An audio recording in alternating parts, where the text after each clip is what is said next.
மக்கள் வெற்றி கட்சியின் சார்பாக அனைவருக்கும் அன்பு வணக்கம்.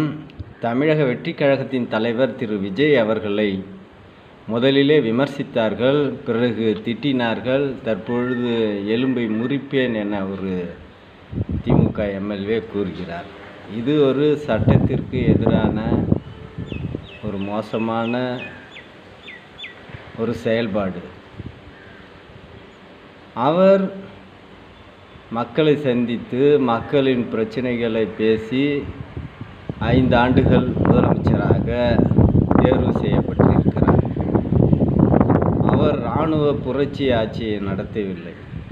நீங்கள் அவர் மீது விமர்சனம் வைக்கலாம், அவர் தவறு செய்தால் தட்டி கேட்கலாம். எல்லா உரிமைகளும் எதிர்க்கட்சி தலைவருக்கும் உண்டு, எதிர்க்கட்சி எம்எல்ஏவிற்கும் உண்டு. அப்படி இருக்கும் பொழுது அவரை அடிப்பேன் உதைப்பேன் என்று சொல்வதெல்லாம் ஒரு சட்டத்திற்கு புறம்பான செயலாகத்தான் கருதப்படும். நான் கேட்கிறேன், கடந்த திமுக ஆட்சியில் 5 ஆண்டுகள் ஆட்சி செய்தீர்கள்.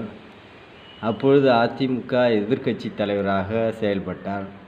தற்பொழுது நீங்கள் எதிர்க்கட்சியாக இருக்கிறீர்கள், அதுபோல் நன்றாக செயல்படுங்கள். அவரை திட்டுவதாலேயோ அவரை இது பண்ணுவதாலேயோ எந்த நன்மையும் உங்களுக்கு கிடைக்கப் போவதில்லை.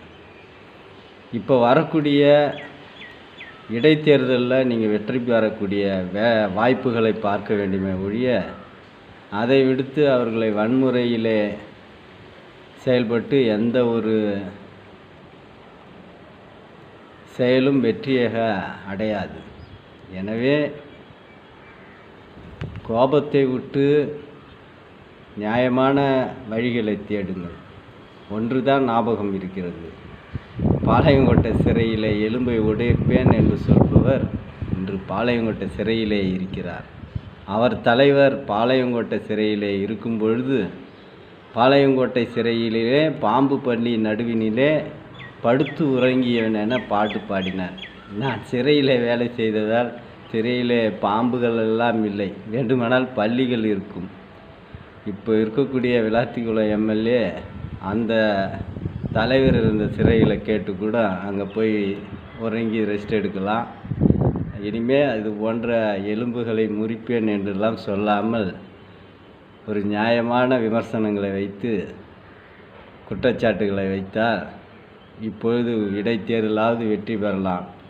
இல்லை என்றால் தொடர்ந்து நீங்கள் எதிர்க்கட்சி அந்தஸ்திலேயே இருக்க வேண்டிய நேர்வு ஏற்படலாம். இந்த சேனல் சப்ஸ்கிரைப் செய்யுங்க. நன்றி, வணக்கம்.